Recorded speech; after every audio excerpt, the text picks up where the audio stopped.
welcome you to the 2017 5th Annual Week of Nonviolence, Justice, and Opportunities, hosted so graciously by the North Carolina Central University School of Law. From Chicago to Los Angeles to Alexandria, Virginia to Pretoria, we are keeping it cool and talking about how to change the culture of violence in America and across the world. Thank you for joining us.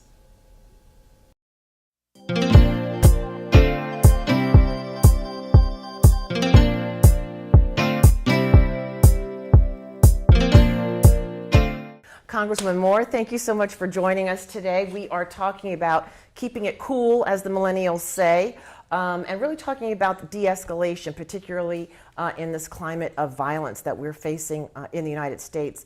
But frequently, when we talk de-escalation, people don't know what that means. So I wanted to ask you, how would you define de-escalation?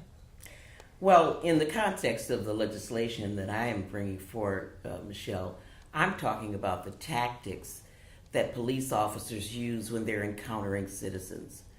Right now in the United States, we have police officers who are being trained over 100 hours in defensive tactics and how to shoot people. Yes, yes. And they spend 8 hours on alternatives to shooting people, calming people down, talking them through situations. 8 hours, and these 8 hours are not mandatory for training. They're volunteer hours. I want to just, before we go ahead, name your legislation because I love the name. It's called Preventing Tragedies Between Police and Community Act of 2017. It was introduced in June, and just a month before you introduced the legislation, I read something, a startling report that talks just about exactly what you're saying.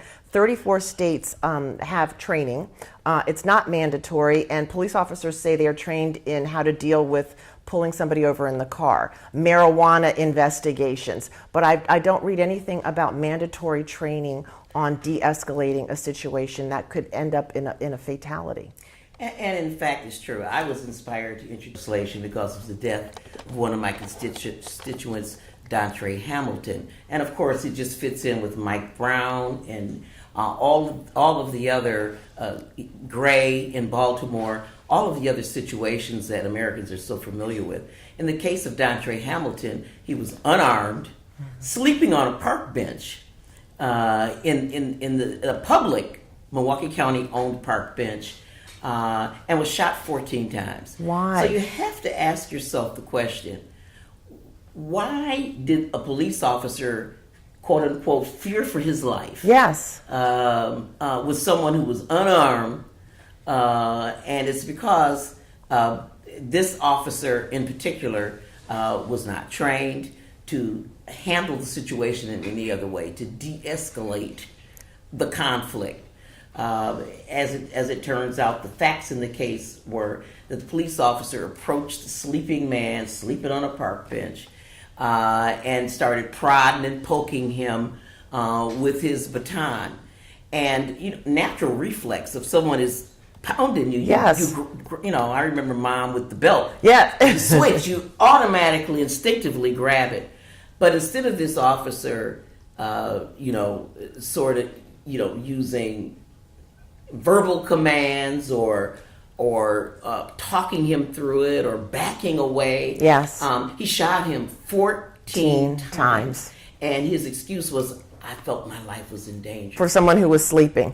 For someone, there were no wounds on this officer, but because he had grabbed the baton, that's considered to be a weapon, and so on and on. These very, very strict rules, standards put forth by the Supreme Court give police officers just carte blanche, even when the victim does not have a weapon. Think Mike Brown, officer saying he was a big football player. He just lunged toward me. Yeah. Here you are, you're a police officer. You have a gun, you have cover, you have the ability to go behind your vehicle. To call for backup. To give, there were other officers in the scene to give verbal commands. and yet they shot him to death. What about how can de-escalation efforts help people who are not police officers? And I ask that question because, you know, we think about Trayvon Martin and Skittles and Ice-T, and it was not a police officer, but what I would call a wannabe cop who fatally wounded him. So do you envision these de-escalation efforts helping people who are not officers but find themselves in a position where they are causing a fatal wound, you know, in the example of Trayvon Martin? You know, that is so important to put it outside the scope of just police and community relations. So often, you know, marriages, domestic violence, yes. Violence. I mean, can you imagine, you know, shooting some other woman over a man? Instead of saying, girlfriend, you know what, I'm just going to back away from this. This conversation is getting too heated. Yeah.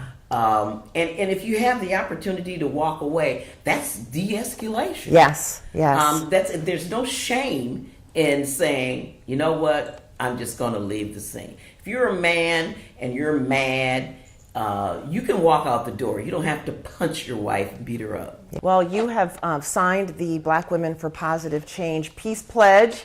I want to show that.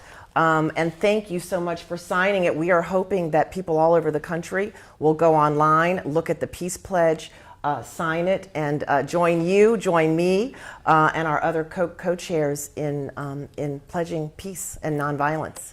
Well, I certainly hope so, too. It's unfortunate that violence is an intricate part of the fabric of this country.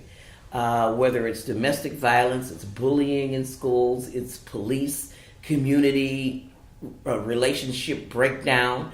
And I think it's incumbent upon all of us to look for ways in our individual lives that we can keep it cool. Yes, keep it cool. Thank you so much.